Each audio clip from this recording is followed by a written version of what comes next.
107.3 JAMZ. Hello.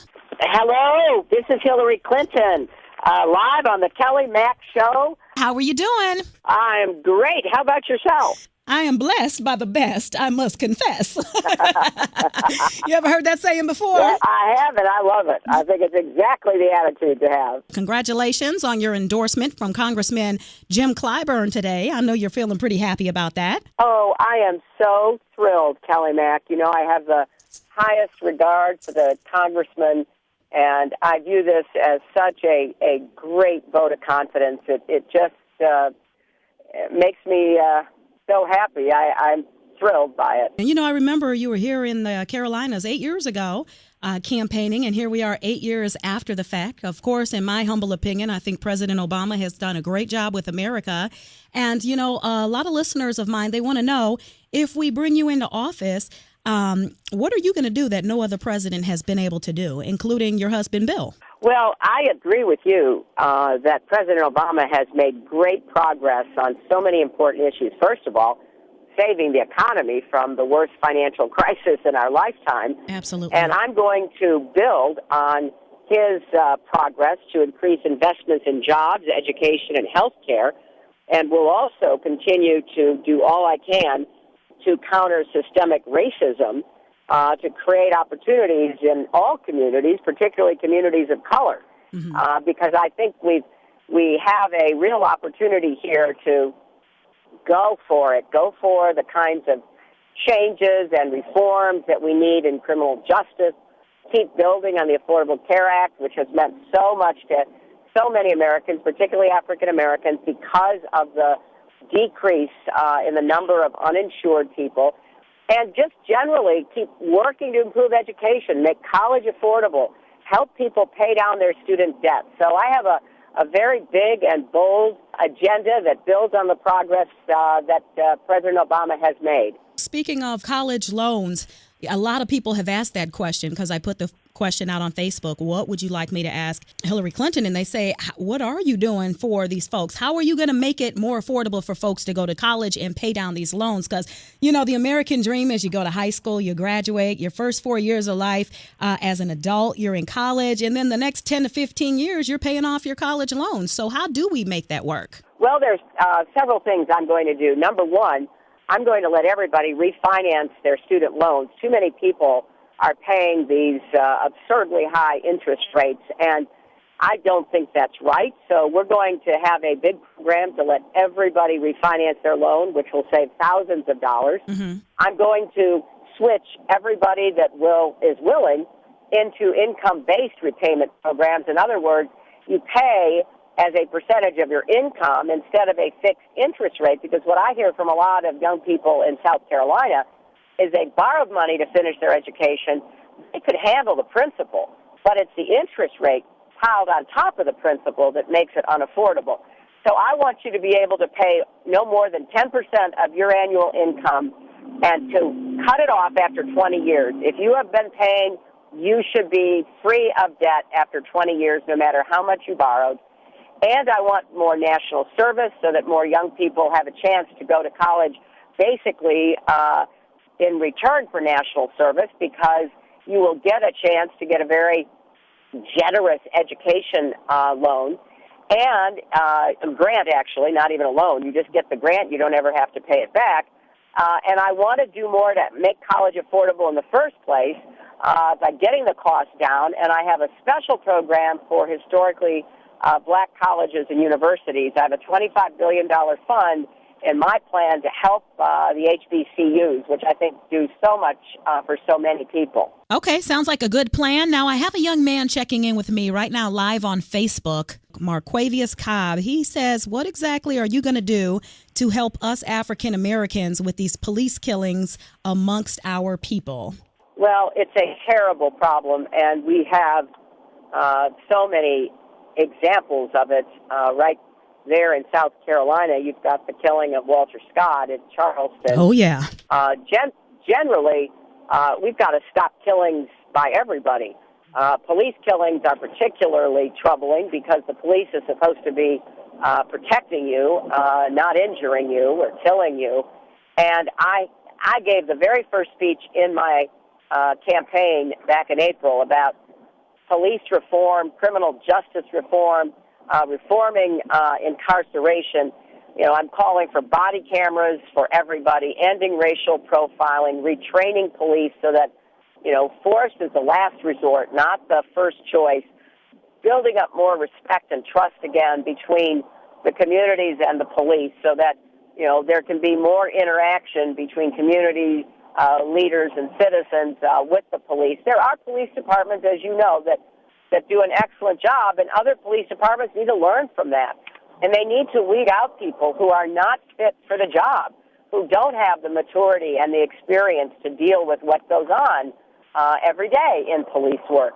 So I have a very vigorous, specific agenda. I'm going to build on the reforms of President Obama's Policing Commission, and this will be a very high priority of mine. All right, if you're just tuning in, we have Hillary Clinton on the phone lines today. And to kind of switch lanes a little bit, Hillary, how long has it been since you've been married now? Oh, my goodness, 40 years, since 1975. What is the best piece of advice you can give to anybody listening today when it comes to marriage? Oh, my goodness. Do the best you can every day to, listen to each other, continue a conversation that you started way back when you first met. Forgive each other because life is hard and there's always ups and downs, and make each other laugh, which I think is one of the secrets to any marriage. Oh, my gosh. Great words of advice. All right. So, Hillary, let's talk about the grandbaby. We have one and another on the way, Yay. which I'm really, really excited about because Charlotte, our little 16-month-old, is just the joy of our lives. Aw. Does she get to travel a lot with you? No, not too much, but we go and, spend time with her. And I'll tell you, the best invention for grandparents is FaceTime. Oh, yeah. You got to love whoever created FaceTime. I don't know if it was Mr. Steve Jobs or somebody underneath him, but yes, definitely. I love FaceTime, especially when you're in long-distance relationships or you have family in another city or state. Now, speaking of FaceTime, we're actually kind of doing something that's like FaceTime. It's a live Facebook feed. iPhone has the new feature where you can actually go live on Facebook, which is pretty cool. If you haven't had a chance to do that yet, you might want to do it. Absolutely. I know. All these new technological advances, it's very exciting. You can stay in touch with anybody anywhere in the world. All right. Well, speaking of Facebook, I have another question coming in from Shayna Park. She wants to know what your plans are on strengthening laws and maximum enforcement when it comes to domestic violence. Well, that's a very important question from my perspective because South Carolina has one of the highest rates of domestic violence, and I believe, if I'm not mistaken, the highest rate of death in domestic violence in the country. But this is a problem everywhere.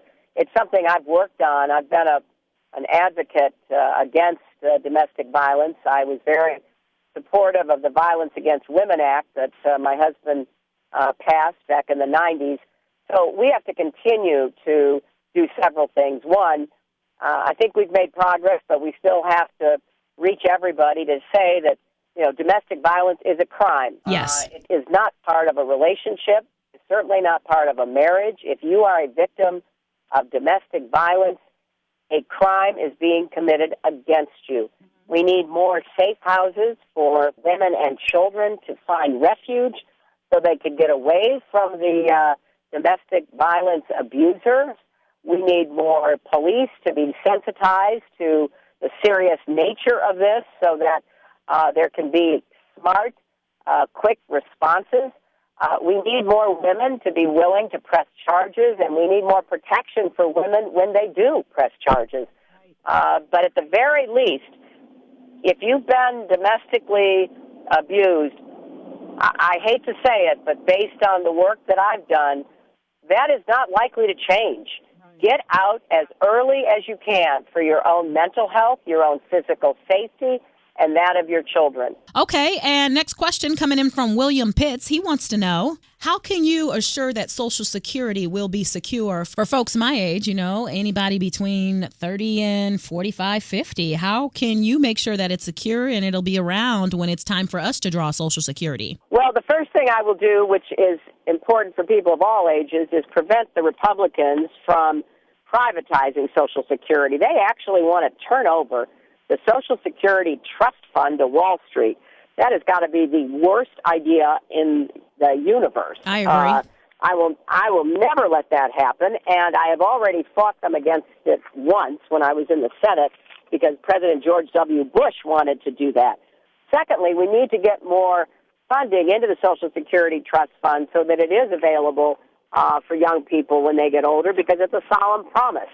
I will raise incomes from well-off people. There are several different ways of doing it. I will explore and follow up on one or more of those. You can raise the cap. You can apply the Social Security tax to what's called passive income so that, wealthy people who make their money off of investments are still going to have to pay on those investments, make their contribution to the Social Security Trust Fund. And I want to be sure that low-wage workers and women who often take time off from work to care for aging relatives or newborn babies are not disadvantaged. And I particularly want to help widows who lose half their income when their spouse dies. So I have a lot of concern about and plans for making sure Social Security is always there and working to help people as we go forward. Okay, well, I know we got to wrap up because I know you're very, very busy. Matter of fact, you have Election Day over in Nevada tomorrow, correct? That's right. They have a caucus tomorrow. Yep. Then South Carolina is tomorrow for the Republicans, and for the Democrats, it's next Saturday. Just a reminder to everyone, you can't vote in both primaries. You have to either vote Republican or Democrat. Now, before I let you go, 5 typical things most people wouldn't know about Hillary Clinton. What was your biggest struggle growing up? I think that for me, I had to learn how to stand up for myself. When I was a little girl, I was bullied and pushed around by the kids in my neighborhood, and my mother just made me go back out there and stand up for myself, and I learned to do it, but it was something I had to be inspired by my mom to actually do, and it's come in handy ever since. Oh, my gosh. You just made me think about my mother and my grandmother. God bless and rest both of their souls because they taught me the same. And it's something that I do every single day. All right, next question. What do you do to just get away from it all? When you need to take a break and you need some me time, what do you do? I love to go for long walks. My husband and I take our dogs for long walks. We like to go to the movies. We like to go out to dinner with friends. Sometimes just putting my feet up and reading a good book or catching up on my television shows, which I'm going to have a lot of catching up to do when I have the time. I bet. Just kind of normal, everyday things. Okay. Favorite junk food? Pizza and chocolate, and, depending upon where I am and what's going on, it's one or the other.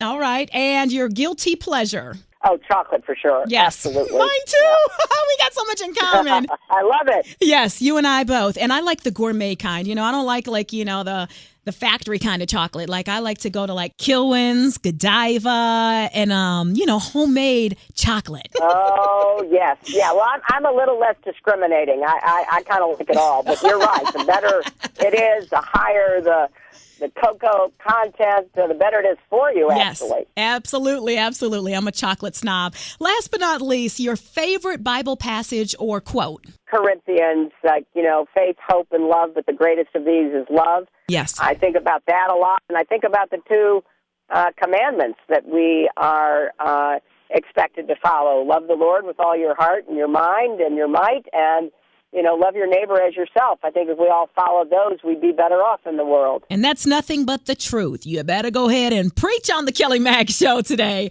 Hillary Clinton, it's been an honor speaking with you today and getting to know a little bit more about you, your stances, and also your personal life. That's why we'd like to have a nice little even balance with the questions. So thank you so much for your time today. I'm wishing you the best in the primary elections. And I hope you'll come out and vote in the primary next Saturday, the Democratic primary, February 27th from 7 a.m. to 7 p.m., and I'd be honored to earn your vote. I look forward to seeing you in our state next week. I'm looking forward to it, Kelly Mack. Thank you so very much. Good Not to a talk problem. to you. Great talking to you, too. Thank you so much for your time. Okay, bye-bye. All right, bye-bye.